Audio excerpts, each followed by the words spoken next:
Okay, let's see if this video works. This has been working for the other guys. Anyway, this is the lost tip from the guy who...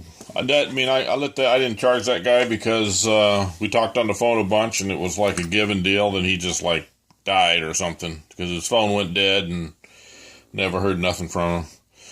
Anyway, I made a small head for him. He was shooting some kind of flounder in the sand or whatever. He was going to hang like the Coleman lanterns off the side of the boat and shoot at night. And so that, I got a little O-ring in here. And I'd probably change that now because I've got a little smarter. And I'll probably put a metal, I'll do a different clip. I'll probably put a metal spring in there, but anyway. So it wasn't very long. His tip here was 8 inches. And the head here is 2 inches. The deal was after he'd shoot the fish, he'd have a long line to it.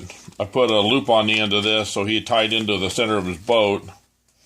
Then he'd have his kid or whatever, grandson. When he'd shoot the fish, it would come off the end. He'd pull the pole back off of there, and the flounder would be stuck in here. The kid would pull it in the boat, run it down the line, and then take the head and put it back on the pole. And then the dude would smack the next one, because they'd have like a big school come in, and he's got to shoot them as fast as he can. So anyway, that was, I don't remember how long the line is, but that was the concept on that one.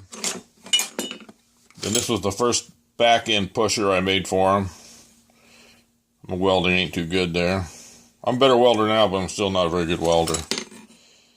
But anyway, I changed that out and went for a more of a diagonal push, so it would hang in the mud a little better. Anyway, never did, obviously they never got shipped because the dude crashed and died or whatever. So anyway, I still got those. Those are just part of the scrap pile. I don't think you want those. But the other guy's up in, that's in Michigan, Minnesota, with ice fishing. The one guy just bought these wings, and he mounted them to that existing, laser cut tip, kind of like what you got. And he mounted those all on there, and it looks like way overkill for what he was doing. But they can't use, it's in the regulations, they can't use rubbers on there to power those poles down, so then they go with heavy weight as they're throwing them through those holes.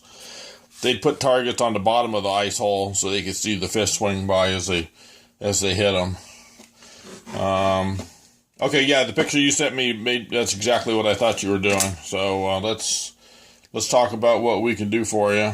My thought that I kind of didn't get across was to make the fittings or the parts you need, and then you buy the stock tubing or conduit or whatever, and then you just put it together yourself versus trying to ship long poles out there. You start getting 4-foot long poles and a bunch of weight, and it's going to kill you on shipping. Sounds like you got you can do the mechanical and build stuff as well, so that might be an option to consider. But okay, I'm done talking. Later.